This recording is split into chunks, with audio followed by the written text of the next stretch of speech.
Augusto era uma pessoa apaixonante. Acho que era a impressão que todo mundo tinha dele. Porque ele tinha uma paixão pelo que ele fazia e transmitia essa paixão. Todo mundo ficava realmente fascinado. Ele tinha uma convicção. Em geral, as pessoas que têm uma convicção no que fazem, elas conseguem convencer os outros também. Um ser humano preocupado com o mundo onde ele vive, um ser humano capaz de comiseração, de compaixão pelos que sofrem, um ser humano empenhadíssimo na luta contra a opressão, contra a violência. Ele mesmo, vítima da violência, sofreu muito torturas durante a ditadura. Então é uma pessoa comprometida com a liberdade.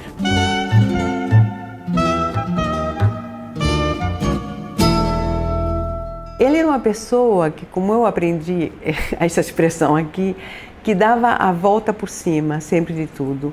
Não que ele não ficasse triste, chateado, mas enfim. Por exemplo, nós ficamos na Argentina e ele não tinha documentos. Ele não gostava de morar em Buenos Aires, realmente.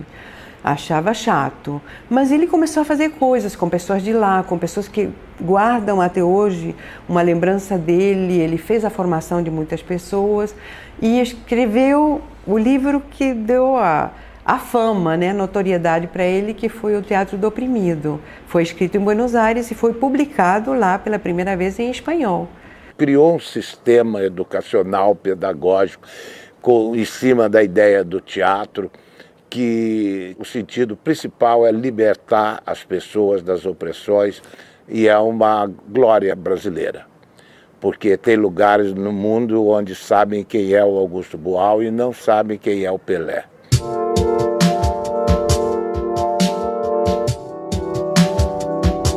Ele recebeu um convite do governo português e fomos para lá. Ele começou a dar aula de teatro, também fez algumas montagens e ele foi convidado para participar do Festival de Nancy, na cidade de Nancy, na França, pelo que foi depois até ministro de Cultura, Jacques Lang.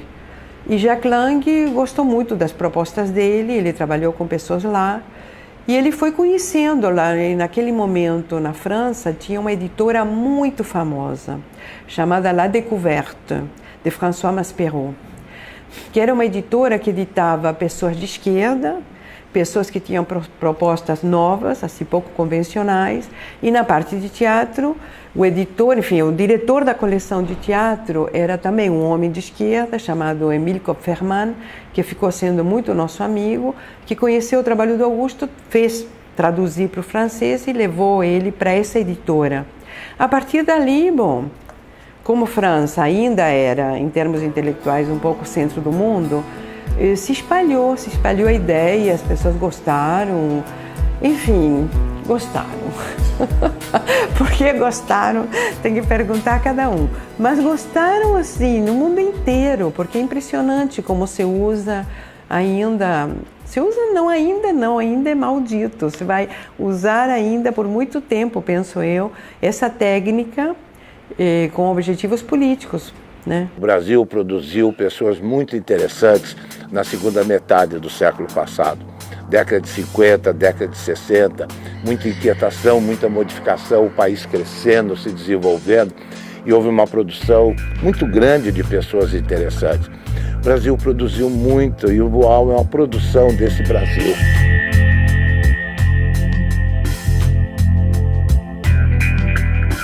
Eu acho que Augusto, particularmente ele, embora ele fosse uma pessoa extremamente sofisticada no seu pensamento, porque tinha muitíssimo conhecimento, em absoluto uma pessoa improvisada, ele estudou muitíssimo, teve uma formação enorme nos Estados Unidos, ele tem o que se chama um PhD, né?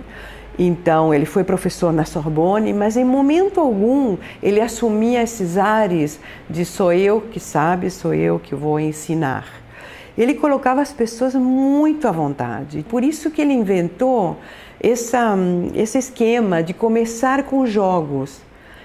Ele chegava, enfim, num grupo e colocava todo mundo à vontade porque botava todo mundo para brincar. E para brincar da maneira mais infantil. Pessoas que não se conheciam começavam a se tocar, começavam a rir, os jogos são divertidos, etc.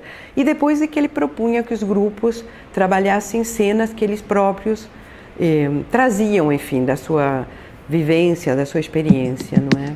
Os jogos, eles são importantes porque o ser humano tem uma característica diferente dos outros animais.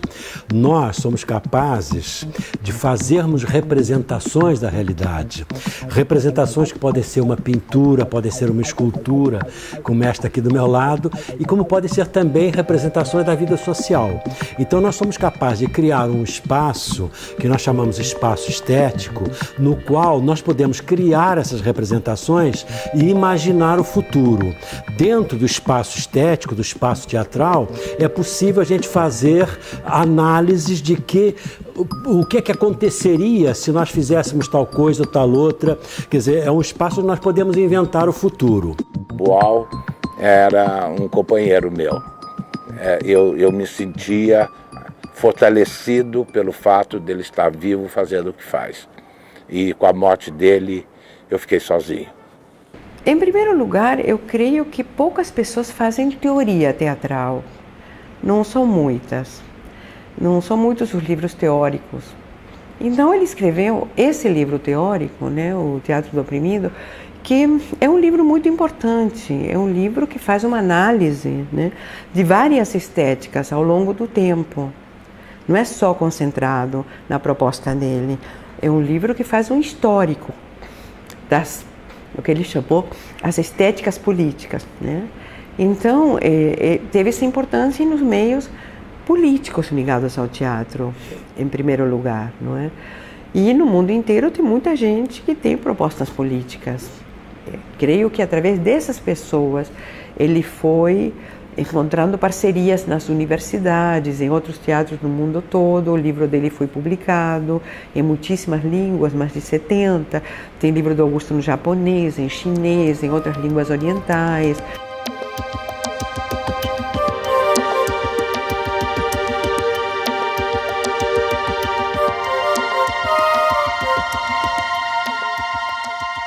Uma identidade de princípios, não é, de pensamento do mundo, visão política da realidade, uma identidade muito grande, a ponto de muitas pessoas me confundirem com ele. É uma coisa que eu quero ressaltar, nunca ninguém confundiu o Boal comigo, nunca ninguém falou para o Boal, oi Amir, várias pessoas falaram para mim, oi Boal. Isso é o sinal da força do pensamento dele.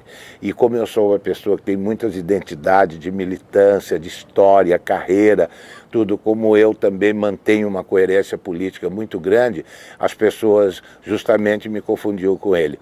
E eu nunca fiquei chateado por ter sido confundido com ele.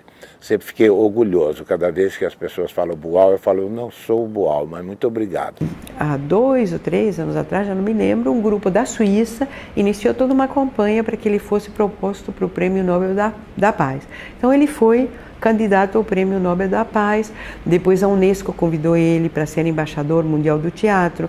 Ele fez um pronunciamento que foi transmitido para mais de 80 países, uma coisa assim, em várias línguas, na sede da Unesco, abordando as temáticas que eram caras a ele, né? A questão da cidadania, a questão da solidariedade, enfim, os temas que importavam para ele.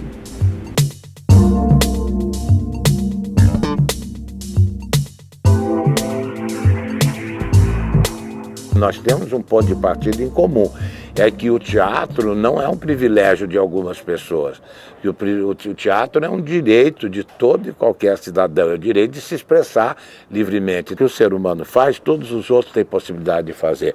Tanto eu como ele detestamos a ideia de que uma pessoa sabe fazer mais coisa que outra e é melhor que a outra. Pode ter história melhor, mas os seres humanos são basicamente feitos da mesma matéria. A Universidade de Nova York tinha uma longa parceria com o Augusto. Eu diria que o Augusto conheceu esse pessoal ao mesmo tempo que a mim, quer dizer, ficamos juntos 43 anos.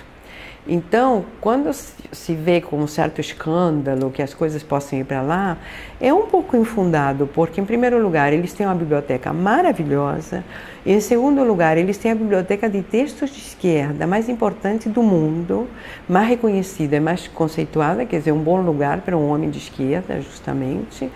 E eles têm condições de colocar esse acervo muito bem cuidado, restaurado e ao alcance do mundo inteiro. Então, quando eu fiquei entusiasmada com essa proposta, não foi assim, porque eu estou me vendendo ao ouro Janke. Para uma universidade pública, em qualquer nível, é um privilégio ter o acervo do Boal. O sentido da universidade é o sentido de fazer com que o acervo continue vivo. Vivo no sentido de estar formando, né, de prestar, assim, de ser um material vastíssimo de pesquisa, de produção de novo conhecimento, de revitalização da obra do Boal, colocar o Boal vivo junto com os estudantes. E o que faz o artista ficar vivo é a obra existir.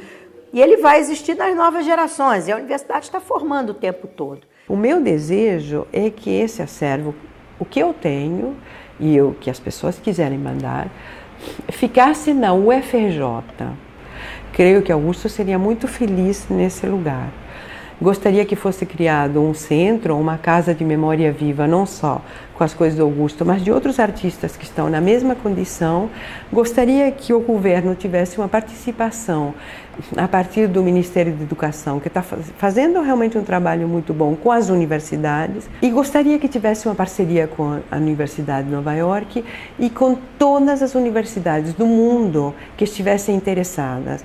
Não vejo por que fazer uma questão de patriotismo, não vejo por que encerrar Augusto Boal num museu ou num lugar onde ele não fique ao alcance das pessoas, quando a vocação dele sempre foi ir ao encontro de todas as pessoas, em todos os lugares onde ele trabalhou. Então, o pensamento dele estava longe de ser um pensamento mesquinho, e eu creio que essa minha proposta é uma boa proposta. Eu gostaria que ela pudesse ser viabilizada.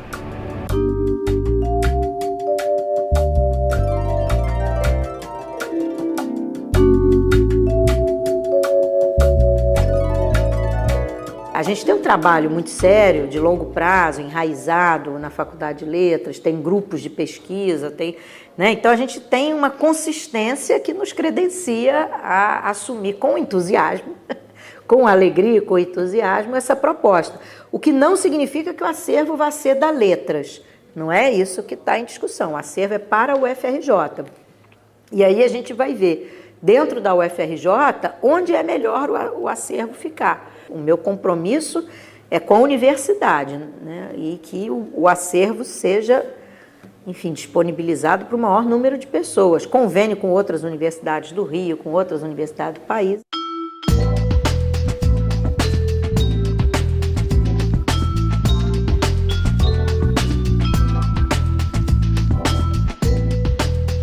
A gente tem o apoio do Ministério, quer dizer, o Fernando Haddad já se pronunciou claramente, não só conversou diretamente com a Cecília, mas conversou também com o reitor aqui da FRJ, o professor Levi, que está acompanhando toda essa conversa, tem nos dado todo o apoio. Enfim, então a gente sabe que a gente conta com a estrutura da universidade, conta com o apoio do Ministério, a gente com certeza tem condições de fazer bons projetos de pesquisa, então a gente tem condições de captar recursos nas agências de fomento. Então, eu tenho muita segurança do que a gente está fazendo, principalmente se não for só nosso, aquela coisa de quero só para mim, né? Se fosse só para mim, era muito pouco, mas é para a universidade, e a potência que a universidade tem hoje é muito grande. Se a gente for pensar, inclusive, ele como ex-aluno da Escola de Química, a gente tem também articulações com a iniciativa privada, com a Petrobras, com o Banco do Brasil, quer dizer, a gente pode mobilizar uma força capital assim bastante considerável, principalmente se o projeto é a tal rua de mão dupla, né? Se o projeto tem consistência, tem um grupo de profissionais competentes envolvidos na sua execução, tem uma instituição federal forte que sustenta esse projeto, não tem por que a gente não atrair recursos para esse projeto.